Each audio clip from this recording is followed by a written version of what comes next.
what I used to do when I was like diehard, like true and blue religious gamer, if my team either lost or I didn't like the way a game went, like I would like go get my own personal revenge by either going to go hoop at the park, or if I couldn't, I was gonna get on the game and beat that team ass myself. Yes, sir.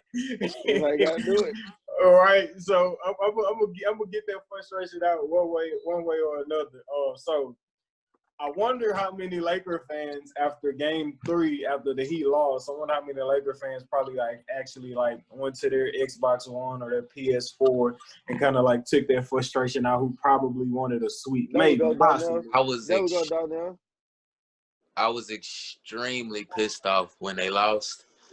But I will say this.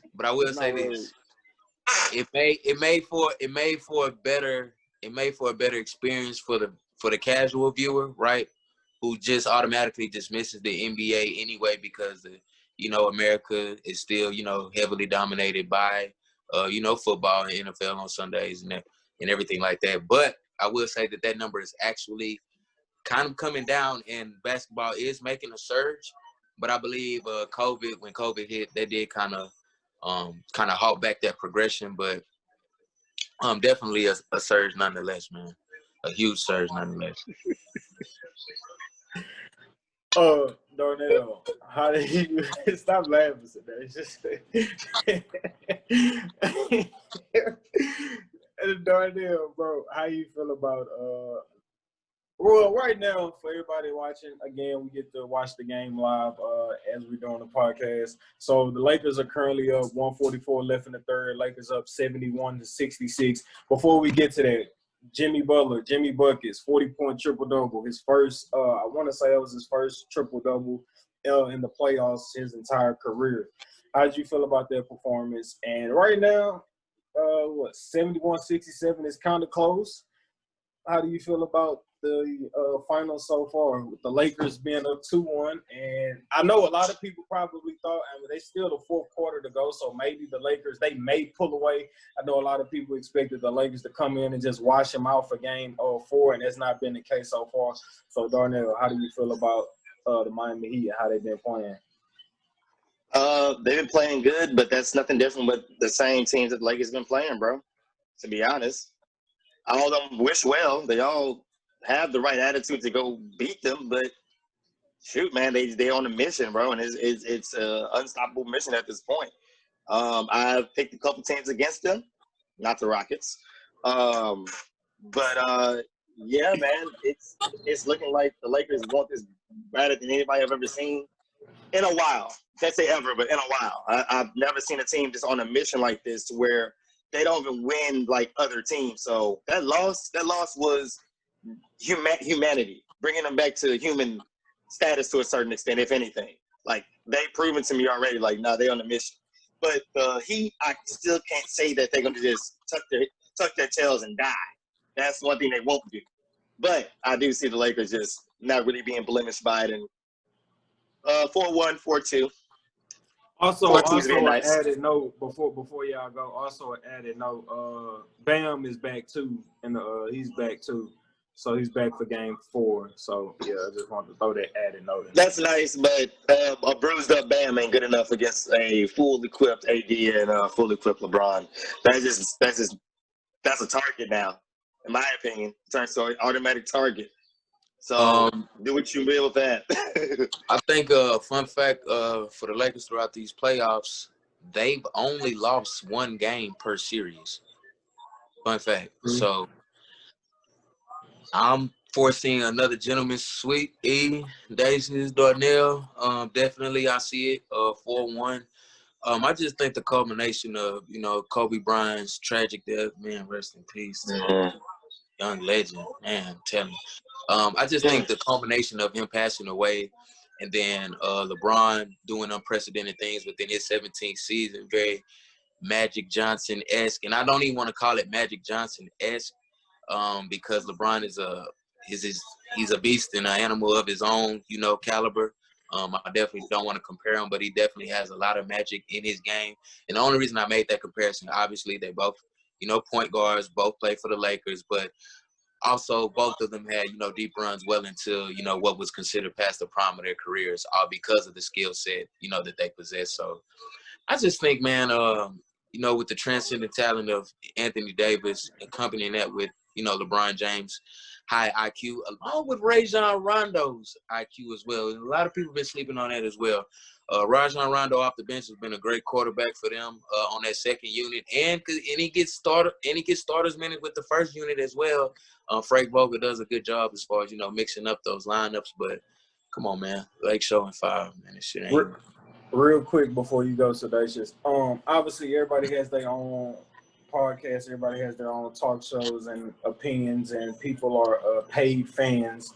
And so opinions that I really take to heart or really like pay attention to are opinions of the players about other players. So casual fans, other people outside looking in, because he's not an all-star every year, they may not see the value in Rajon Rondo. But if you talk to any other players, and I've seen a whole bunch of interviews of other players talking about Rajon Rondo, like he has like the highest of highest respect from his peers, and like people consider him to be a well-known threat on the court, regardless of if he dropping 25 points or scoring the ball or not. He has a very strategic chess-like ability of manipulating and finding a way to win the game, whether that's through passing, whether that's through scoring, or whether that's through just controlling the tempo of the game and as well as defense.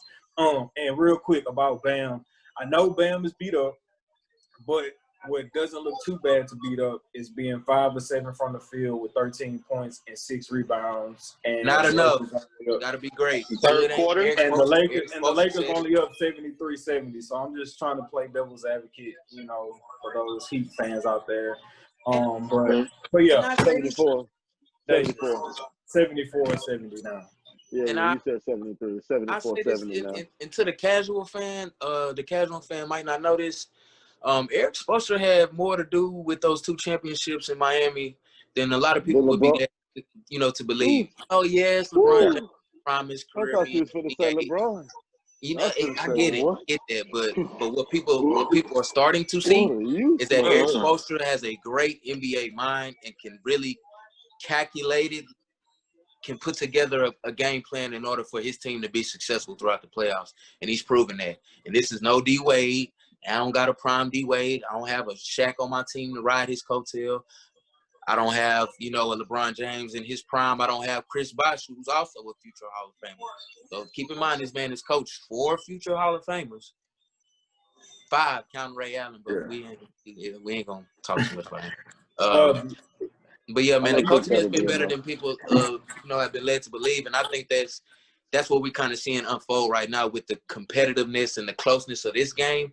Eric Spoelstra is going to coach them. His coaching isn't going to put them out of games. It's going to quite literally do the opposite and keep them in. So, and Jimmy Butler ain't no scrub, man. A lot of people, I actually had money on the Heat making it to the finals, through the Bucks or whoever, the East. It won't be enough.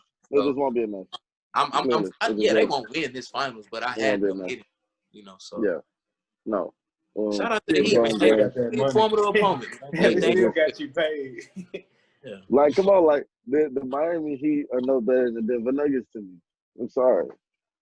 And then LeBron and them just had to get it together. I mean, get their head out their ass and, like, really hold in and win that series. And the same thing is going to happen. And whether it happens in 1, whether it happens in 2, you know what I'm saying? Like, I mean, whether it happens with Miami taking 1 game or taking 2 games, taking 2 games or 3 games, they take 3 games to game 7, and they still not going to win. I ain't gonna lie, we get to a game 7, this shit started looking a little different. I'm just saying. But a game 7, because this is going to be another one of my questions was going to be if the Heat were to win tonight and it's tied 2-2, how would you feel? But I know y'all would still feel confident in the Lakers. But hypothetically, game 7, I would trust LeBron to bring that out, to like bring that to the promised land. But a game 7 though, anything can happen though. No, see, LeBron's the type that if they win tonight, they don't win again. Huh? LeBron's the type that if they win tonight, they literally don't win again, and that's just 6 games. And so in my mind, it won't even touch Game 7. If they win tonight, let's say they win tonight, LeBron will not let them win no more games. That's just as a fan, and I don't want the NBA to go so soon. I would want 7 just for the hype. And I ain't gonna lie, I kind of got down on this series because I didn't expect it to be like that, like competitive. So gritty. like I would love to see the Heat win tonight and possibly a Game 7.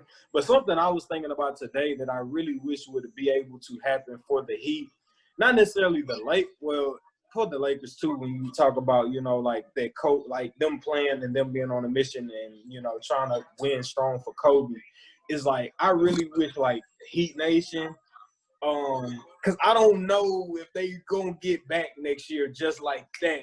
So I really wish they could share this like finals journey and this experience like in Miami, like with those fans. I think if like they were able to experience that with the fans, then like they already got like the motive, because like these players are feeding off their own determination. Like they don't have the fans to say, rah rah, come on, let's go defense. Like they don't have that, you know what I'm saying? So I think it would be very special and unique if like the Miami Heat were able to like get those fans around them in the American Airlines Arena. Considering I don't think, I could be wrong, but and nobody except Haslam has and Iguodala have been to the finals before, but everybody else on that team, I believe, they haven't been to the finals before, and they haven't had that finals experience with having your home court behind you. So I wish they could get that experience. But hey, man, if it do get to a Game 7, hey, we will be here live to talk about it. Yeah, bro. Yeah, bro. But yeah, man, Game 7. I ain't watching on the podcast. But yeah, man, that was good for our culture NBA segment, man. We about to kick it over to football. Get that boy Christian on here. And this week is gonna be litty. Hey, man, because I'm going to go ahead and say it, man.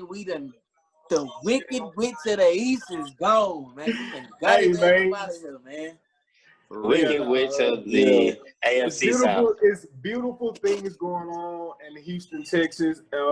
And as you all know, Christian likes to rain on boys parade. So I was talking to him on the phone, and he was just like, "Hey, man, I hope you done partying, because I got some reasons for you to not party so hard no more."